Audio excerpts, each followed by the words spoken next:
Religious extremists believing in an angry, punishing God who see themselves as the agents of this God are sadly to be found in both the Islamic and Christian tradition. In my opinion, this is a deviation of the true goal of religion and the real way of God. Today, unfortunately, many in the West are frequently unaware that compassion and love are the essence of Islam, as expressed in the Quran.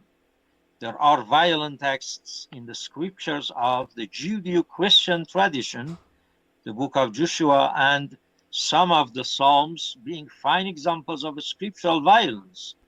It is the literal reading of these texts in all three of the Abrahamic traditions that is one of the principal causes of religious fundamentalism.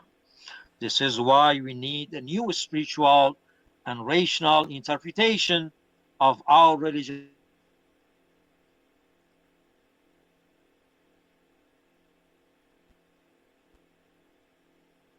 in multi-religious neighborhoods and societies.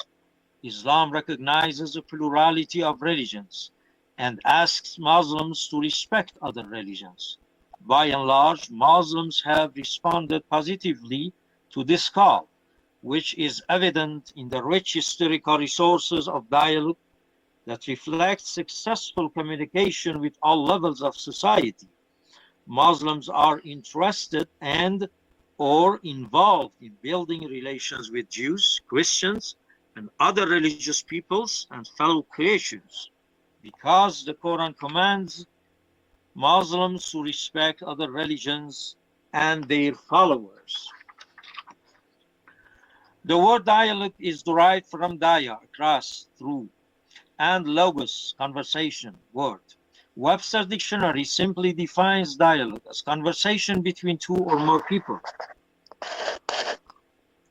In the Quran, the closest word for dialogue is محاورة أو محادثة في اللغة العربية, which denotes a conversation between two individuals or groups of people. More generally,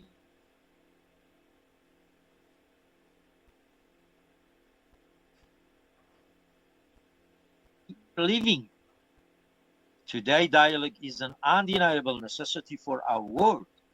Differences between people of the same or different religions are natural, and yet many of religious scholars and believers are reluctant to dismiss these differences in a logical way. Sometimes they are to hide their differences.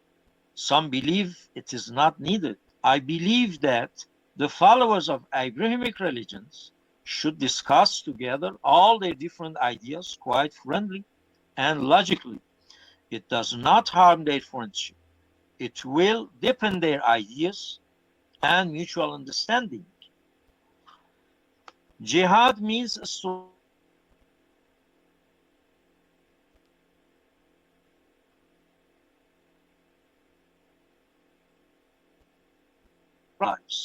and mean the same thing. Islam teaches that we must not kill each other. Instead, we must wage war against evil qualities within ourselves. Al-Jihad al-Akbar, Al-Jihad al-Nafs, against our desires, animal desires. Islam seeks to join together as one, knowing that those who have not affirmed the articles of faith, the affirmation of faith, are our neighbors, and that those who have affirmed the principle of faith become a part of us, our brothers and sisters. Oneness at Tawheed is the most important aspect of Islam. Protecting our neighbors from danger is primary task, and then we must embrace them. That is Islam. Islam is a religion of dialogue, and its holy scripture, the Quran, is a dialogical text. Since its inception, Islam, through the Prophet, has interacted with non-Muslims. During the Medinan and Meccan periods, Islamic teachings guided the first Muslims in the proper ways of addressing and dealing with non-Muslims. There are many Quranic verses and hadith that provide examples of such interaction. Many Muslim scholars cite such verses, especially in the context of calling for peace and reconciliation among Muslims in conflict situations. Conclusion. Today, no religion can live in isolation from the world. All religions must open their doors to all others, thereby allowing them to be studied, observed, critically appreciated, or rejected. Religions with a universal message, such as Islam, must accommodate their teachings to demanding contemporary environments by exercising real dynamic ijtihad, applying reasoned judgment to the teachings of the Quran and Sunnah, a new rational and logical interpretation, new version, hermeneutically speaking.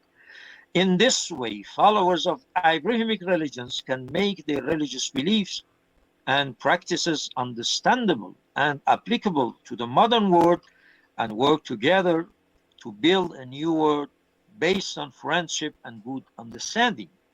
Now Muslims, along with leaders, practitioners, and activists from many other traditions, continue to strive to engage in dialogue and discussion for the sake of creating and maintaining peace. The increase in religious violence has compelled many to seek common wisdom and engage in a joint struggle against hateful narratives which are on the rise. No religion has been immune to having groups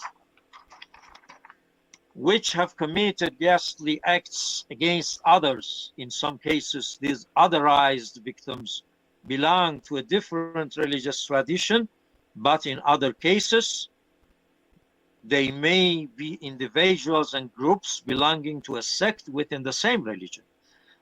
Therefore, all believers must take responsibility to address the culture of hate that seeks to capitalize on by creating an other on the basis of difference and enmity, often resulting in violence in the name of religion. In a globalized world, any injury that afflicts one human being or community or any other living being affects all of us and in many more ways than previously imagined. Therefore, it remains the task, the great task of all religious people to work honestly together for building peace and preventing war and violence across the world. Thank you for your attention and toleration. Thank you very much, dear Dr. Hemmati. A very enriching presentation